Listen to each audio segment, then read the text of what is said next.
Flamengo, sem dúvida alguma, os laterais, eles estão pedindo passagem. Mateuzinho e Ramon, eles estão no ponto para se tornarem os laterais reservas imediatos do Flamengo.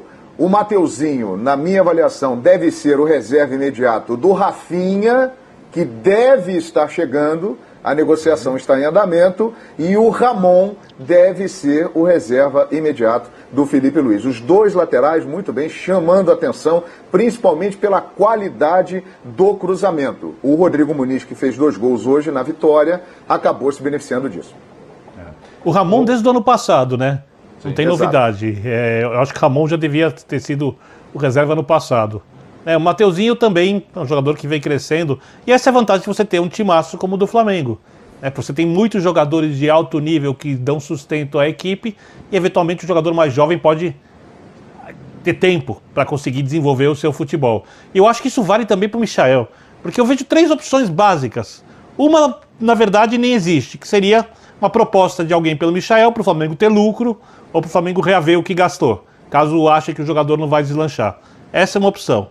A outra opção é dar tempo ao jogador, porque o Flamengo pode se virar muito bem sem ele, com os outros atletas que tem, e fazer o time jogar bola de qualquer jeito. A terceira opção é você queimar o cara porque jogou mal contra o Macaé.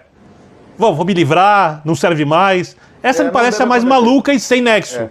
Então essa não é uma opção, na minha maneira de ver. Então que se dê tempo a ele e ele que se vire para conseguir repetir o futebol e até evoluir que ele mostrava no Goiás. E esse tempo, Birner, deve ser o Campeonato Carioca. O Maurício Souza, que está dirigindo a equipe, enquanto o elenco principal e o Rogério Ceni não voltam, já sinalizou que vai dar exatamente ao Michael esse ritmo de jogo e essa sequência de jogos no Campeonato Carioca. É uma oportunidade realmente que ele tem para mostrar serviço. Ô, João. Sim, sem dúvida. Ô, João, Pode falar, dentro dessa sua avaliação, João, o Flamengo passaria a ter aí 2 boas moedas de troca, né? Caso vá atrás de um ou outro reforço pontual aí que o Rogério queira, né? Porque teria 2 jogadores experientes para serem dispensados, né? O Isla e o René, né? Acho que se esses 2 aí passam a ser os reservas diretos, esses 2 meninos, o Flamengo não vai precisar ficar com esses 2 experientes, né? Então, se aparece aí uma oportunidade de mercado, de fazer uma troca, colocando um dinheiro a mais, dependendo da qualidade do jogador que o Flamengo vai buscar, são 2 jogadores que eu acho que teriam mercado, né? E bom preço até. Eu não sei, Mauro, se é a ideia do Rogério Ceni. É uma avaliação. Não, eu estou dizendo se o Rogério comprasse a sua ideia. Os 2 jogando, se o Rogério comprasse a sua ideia. Eu acredito que eles estão prontos aí para ficarem ali no lugar. Agora, o Rafinha ainda não está acertada a contratação, né? Então ele pode não vir, mas a tendência é que venha. Não vindo, o Isla estaria ali como titular, né? Pelo menos o Rogério Ceni indicou isso na conquista do Campeonato Brasileiro. Agora, em relação ao Ramon, que disse o Birner, né, que desde o ano passado mostra um bom futebol, curiosamente, o Mateuzinho teve mais chances que o Ramon. A partir do momento que o Rogério Ceni assumiu, o Ramon praticamente não esteve em campo, teve raríssimas oportunidades e teve menos jogo com o Rogério do que o Mateuzinho. O Mateuzinho, no final, agora entrava no lugar do Isla, aí nos jogos e tal, teve mais chances com o Rogério Ceni. Ô André, quando o Marcos Braz falou é necessário oxigenar o elenco, a gente imagina talvez, sai um daqui, vem outro de lá, mas assim, alguma troca, um empréstimo aqui, aproveita o jogador de lá.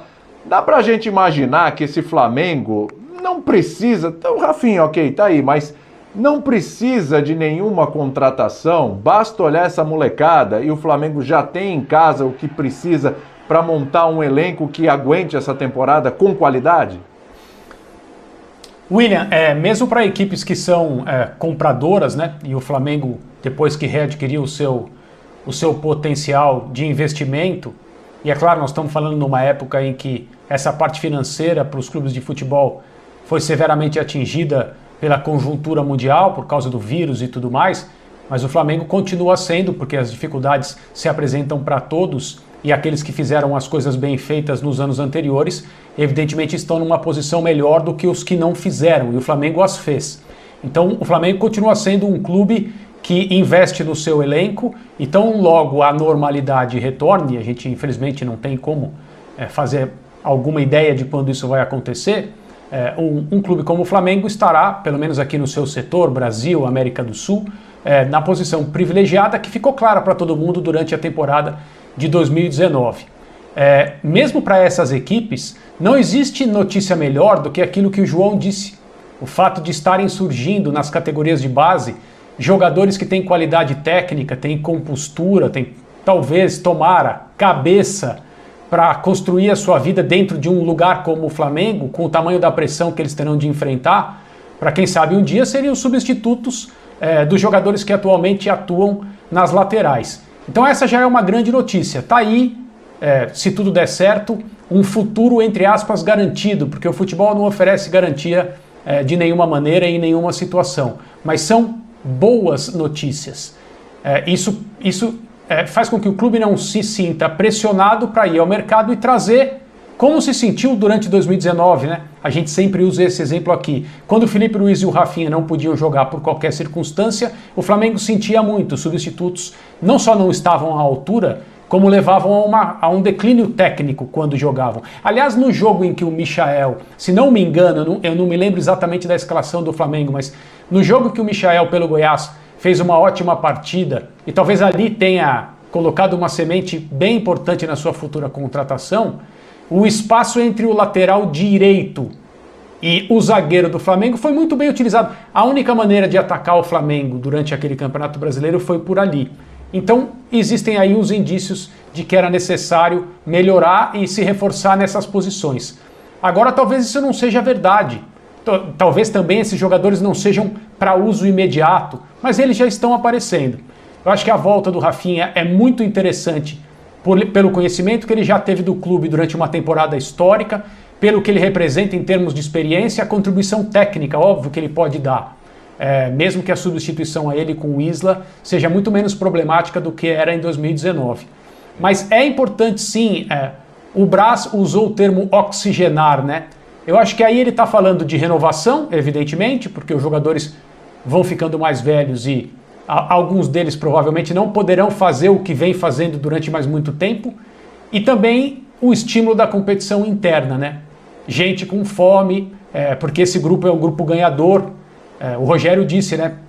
A TV do Flamengo mostrou uma parte da conversa do Rogério com os jogadores antes da última partida, embora o São Paulo tenha perdido para o Flamengo. Ele falava assim: vocês já ganharam, né? Já ganharam tudo. Agora, vocês querem ser conhecidos como alguém que ganhou uma vez ou jogadores que ganharam durante uma era? E todos ali responderam. É claro que em todos os vestiários isso existe. O Flamengo perdeu esse jogo, né? Eu não estou supervalorizando esses momentos. Mas eu acho que tem que fazer parte do planejamento das pessoas que tomam decisões construir uma era e não apenas um time